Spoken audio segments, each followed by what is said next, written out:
ಅಪರೂಪವಾದ ಶಕ್ತಿಯನ್ನು ನಾವು ಧಾರಣೆ ಮಾಡಿಕೊಂಡು ಆ ಶಕ್ತಿಯನ್ನು ನಮಗೋಸ್ಕರ ಬಳಸದೆ ಅದನ್ನು ಪ್ರತಿಯೊಬ್ಬ ಮನುಷ್ಯನಿಗೂ ಕೂಡ ಧಾರೆ ಎರಬೇಕು ಅಂತ ಸಂಕಲ್ಪ ಮಾಡಿಕೊಂಡ್ರು.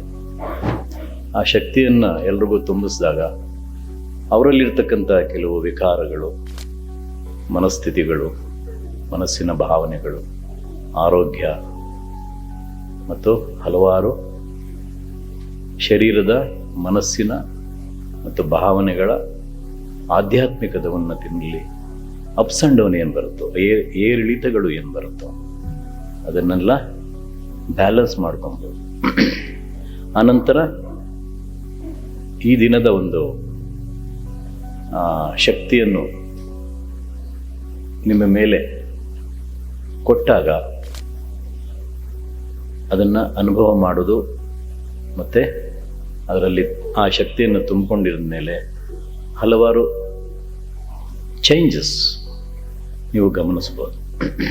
ಎಲ್ಲ ರೀತಿಯಲ್ಲಿ ಒಂದು ಹಲವಾರು ರೀತಿ ಹೇಳ್ಬೋದು. ಅದರಲ್ಲಿ ಶಾರೀರಿಕವಾಗಿ ಮತ್ತು ಮಾನಸಿಕವಾಗಿ,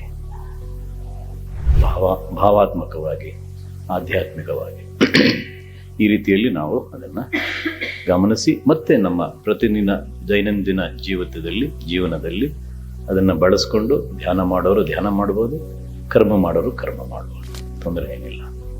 ಹಾಗೆ ಇದು ಸಿದ್ಧ ಪರಂಪರೆಯ ಒಂದು